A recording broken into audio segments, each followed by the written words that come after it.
आपके पास समय है तो आप पूरे भक्तांबर स्तोत्र को प्रतिदिन पढ़िए। और यदि आप प्रतिदिन पूरा भक्तांबर स्तोत्र नहीं पढ़ सकते तो कम से कम आपको प्रतिदिन 8 काव्य पढ़ने चाहिए।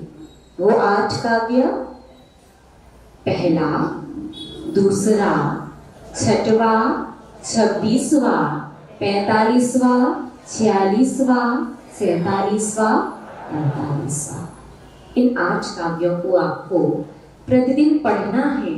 और जब आप पूर्ण शुद्धि पूर्वक इन 8 काव्यों को पढ़ेंगे तो निश्चित रूप से आप अपने जीवन में परिवर्तन को महसूस करेंगे। यदि आप व्यक्तिगत रूप से किसी एक काव्य की आराधना या साधना करना चाहते हैं तो आपको उसकी विधि पता होना आवश्यक है। ये भगवान जिनेंद्र देव की आराधना है। बाई चांस कोई गलती हो भी जाती है तो इसका कोई साइड इफेक्ट नहीं है, इसका कोई दुष्परिणाम या बुरा परिणाम आपको नहीं मिलेगा।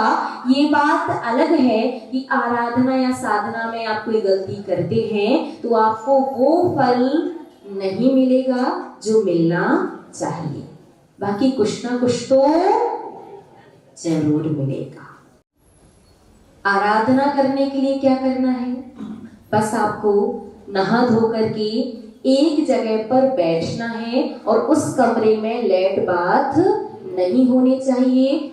आराधना के लिए 21 दिन तक लगातार जितनी बार आपको बताया जाएगा उतनी बार उस काव्य को पढ़ना है और 6 माह के लिए ऊपर से नमक का त्याग करना है। आराधना के लिए पहला काव्य 21 दिन तक 35 बार। ये काव्य किस लिए है सभी को पता है। पारिवारिक, अपने से छोटों को लेकर के, नाते रिश्तेदारों को लेकर के, ग्राहक को लेकर के यदि कोई विकल्प हो रहा है, यदि उधार दिया हुआ पैसा वापस नहीं आ रहा है तो उसके लिए आपको प्रथम काव्य भक्ति परख उसकी आराधना करना है। प्रतिदिन कितनी बार? 35 बार। द्वितीय काव्य स्तुति परख, अपने से बड़ों को लेकर के कोई विकल्प हो रहा है, जमीन जायदाद बंटवारे को लेकर के विकल्प हो रहा है, आपका व्यापार आपसे ऊपर जिनसे चलता है उन्हें लेकर के यदि कोई विकल्प हो रहा है तो आपको द्वितीय काव्य जो स्तुति परख है वो 25 बार 21 दिन तक पढ़ना है और 6 महीने तक ऊपर से नमक का त्याग। छठवां काव्य जो विद्या और बुद्धि परख है, जिनकी भी याददाश्त कमजोर है, जो भी व्यापार में अकाउंट्स को लेकर के गड़बड़ कर लेते हैं, अब जिनकी गड़बड़ी रहती है, या जो हेय उपादेय सही गलत को नहीं समझ पाते, किसी सही निर्णय पर समय पर नहीं पहुंच पाते हैं, उनके लिए छठवां काव्य प्रतिदिन जब तक कर सको तब तक आपको 3 बार पढ़ना है और अपने उल्टे हाथ का स्पर्श किस प्रकार से करना है? हथेली का जो ये वाला हिस्सा है ये आपके आज्ञा चक्र का स्पर्श करते हुए अर्ध चंद्रमा का रूप ले और आज्ञा चक्र से होते हुए आपको अपने मस्तिष्क के सहस्त्रार्ध चक्र तक स्पर्श करना है, कुछ इस प्रकार से।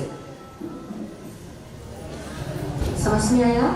पूरा ये हिस्सा आपके मस्तिष्क का स्पर्श करे और ये उंगलियों वाला हिस्सा आपके ऊपर सिर का स्पर्श करते हुए सहस्त्रार्ध चक्र तक जाए।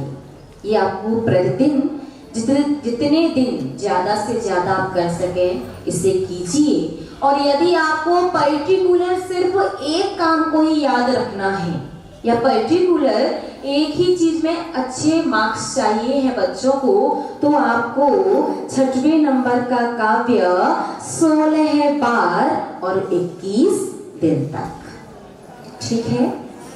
इसके बाद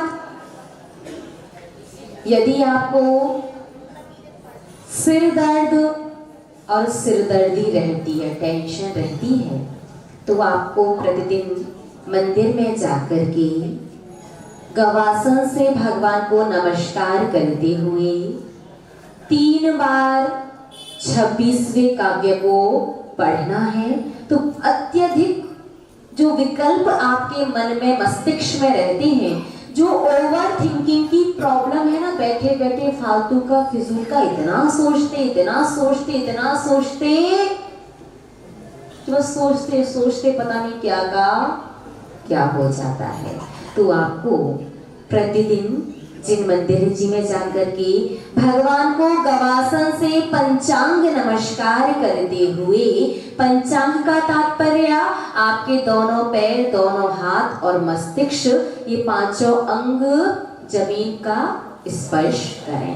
पंचांग नमस्कार करते हुए 26वें काव्य को 3 बार पढ़ना है।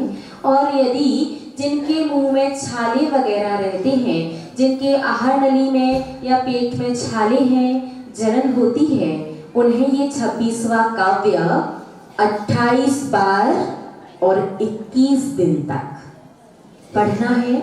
और पढ़ने के बाद प्रतिदिन अपने दोनों हाथों को आपस में इस प्रकार से रब करना है। और सबसे पहले आज्ञा चक्र पर नमस्कार करना है। उसके बाद दोनों हाथों का स्पर्श वहां कीजिए जहां पर आपको तकलीफ हो रही है, चाहे वो गला हो, आहार नली या पेट, ठीक है। 45वें नंबर का जो काव्य है, असाध्य रोग बीमारी ना हो गई है तो उनकी तकलीफ धीरे धीरे करके कम हो जाए और बीमारी ठीक हो जाए। असाध्य के अलावा आपको अपने शरीर में कहीं भी कोई भी तकलीफ है, बीमारी है, कुछ भी है, तो आपको 45वें नंबर के काव्य को 8 बार पढ़ना है। और अपने उल्टे हाथ का, वाम हस्त का स्पर्श शरीर के उस अंग पर, उस हिस्से पर करना है जहां पर आपको तकलीफ हो रही है। और इस काव्य को आप पूरे दिन में, पूरी रात में कभी भी पढ़ सकते हो। जब भी आपको तकलीफ हो तब पढ़ सकते हो, बिस्तर में पढ़ सकते हो, कुर्सी पर बैठ करके, सोफे पर बैठ करके, किसी भी स्थिति में कहीं भी। बस इतना ध्यान रखना कि एक बार में कम से कम आपको 8 बार पढ़ना है और अपने उल्टे हाथ का स्पर्श जरूर करना है। बस आप सही विधि से कीजिए, उसके बाद जीवन में कोई टेंशन नहीं, धीरे धीरे अपने आप उस रोग का असर और प्रभाव आपके जीवन में कम होने लगेगा। लेकिन ध्यान रखना, इसका ये तात्पर्य बिल्कुल नहीं है कि डॉक्टर का ट्रीटमेंट बिल्कुल बंद कर दो। औषधि सेवन भी करना है, लेकिन धीरे धीरे आपके औषधि भी ज्यादा असरकारी होगी और एक दिन बंद हो जाएगी। तो आप लोग ध्यान रखना, 8 बार जो पढ़ना है तो अपने मन के हिसाब से नहीं पढ़ देना, बसंत तिल का छंद में ही पढ़ना है, ठीक है ना। उसके अलावा यदि किसी को विशेष रूप से एक ही कोई गंभीर बीमारी है या कोई पुरानी बीमारी है, चाहे गठियावाद हो, सर्वाइकल हो, साइटिका हो, एसिड अल्सर की परेशानी हो, माइग्रेन की परेशानी हो, कैंसर की बीमारी हो, कोई भी बहुत सारी बीमारियां हैं, जलोदर, भगंदर, कुष्ठ, बहुत सारी बीमारियां हैं। यदि आपको व्यक्तिगत स्पेशली कोई बहुत पुरानी या एक कोई बहुत विकट परेशानी है, तो आपको इस काव्य को प्रतिदिन 22 बार और 21 दिन तक पढ़ना है और ऊपर से 6 माह के लिए नमक का त्याग। और काव्य पढ़ते समय स्पेशली 45वें नंबर के काव्य को पढ़ते समय आपको हाथ नहीं जोड़ने हैं, आपको उल्टे हाथ का स्पर्श वहां करना है जहां तकलीफ हो रही हो, फिर वो चाहे शरीर का कोई भी अंग हो, ठीक है ना। इसके बाद 46वें नंबर का जो काव्य है, सभी लोग जानते हैं 46वां काव्य बंधन मुक्ति परख है। आप यदि किसी जिन मंदिर का निर्माण करवा रहे हैं, उसका कार्य बार बार रुक रहा है, गवर्नमेंट से स्टे ऑर्डर आ गया है, या किसी मंदिर पर किसी भी प्रकार का या मंदिर की किसी भी प्रॉपर्टी पर कोई कोर्ट केस वगैरह चल रहा है, या आपकी पारिवारिक व्यापारिक कोई कोर्ट केस वाली समस्या है, यदि कोई केस वगैरह चल रहा है या कोई स्टे ऑर्डर वगैरह है, तो आपको 46वें नंबर के काव्य की आराधना करनी है। और 46वां काव्य 37 बार 21 दिन तक और ऊपर से नमक का त्याग। इसके बाद 47वें नंबर का जो काव्य है वो प्राकृतिक आपदा और अपमृत्यु अर्थात अकाल मृत्यु को दूर करने के लिए है। तो इस काव्य की आराधना आपको 37 बार 21 दिन तक और ऊपर से नमक का त्याग। अब इसके बाद बात यदि करें 48वें काव्य की, समर्पण परख काव्य। शारीरिक, मानसिक, वाचनिक, सामाजिक, धार्मिक, आध्यात्मिक, व्यापारिक, व्यवहारिक, पारिवारिक और राजनैतिक और भी किसी प्रकार की कोई भी कैसी भी समस्या हो गया, बस आपका अपनी तरफ से आपने सारे प्रयास सारे पुरुषार्थ सब कुछ करके देख लिया, कुछ भी समझ में नहीं आ रहा है, तो आपको 48वें काव्य की 48 बार 21 दिन तक आराधना करनी है और 6 माह के लिए ऊपर से नमक का त्याग। हम आपको एक बार पुनः बता देते हैं, ये सारी चीजें आराधना के अंतर्गत आएंगी और आराधना से आपका एक ही काम होगा, वो भी कम से कम 6 महीने का समय तो लगेगा ही लगेगा।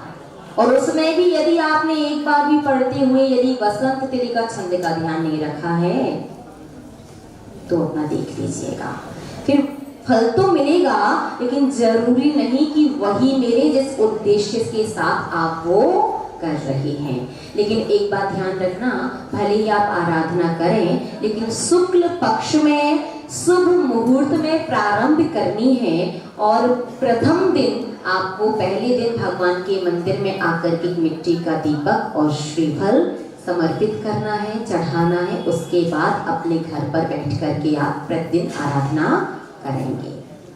साधना और आराधना में थोड़ा सा अंतर बतला दें आप। आराधना का तात्पर्य है एक ही भावना को पुनः पुनः पुनः पुनः रिपीट करना। सिर्फ भावना भार है, भगवान आपकी कृपा हमेशा हमारे ऊपर बनी रहे, सम्यक दर्शन की प्राप्ति हो, भगवान आपके दर्शन भूयात् पुनर्दर्शनम, पुनः पुनः जीवन पर्यंत आपके दर्शन मिलते रहे। सिर्फ भगवान से भावना भा रहे हैं, बाकी स्वयं किसी संयम को स्वीकार नहीं कर रहे, नियम में नहीं बन रहे, सिर्फ भावना भाई जा रहे हैं। तो भावना भाने से फल तो मिलेगा, क्योंकि हमारा धर्म भाव प्रधानी धर्म है। लेकिन भावों के साथ क्रिया, चारित्र, संयम और नियम आ जाते, उसे कहते हैं साधना, तो वो तो फिर मोक्ष ले जाता है। आप भावना भाई घर में बैठ करके हमें साधु बनना है, दीक्षा लेनी है, साधु बनना है, दीक्षा लेनी है, तो कुछ ना कुछ तो पुण्य प्राप्त होगा। संभव है कि आप स्वर्ग तक पहुंच जाओ, लेकिन मोक्ष तक जाने के लिए तो दीक्षा लेनी ही पड़ेगी। तो घर पर बैठ करके गृहस्थ में भावना भाना आराधना समझ लो और दीक्षा ले लेना साधना है।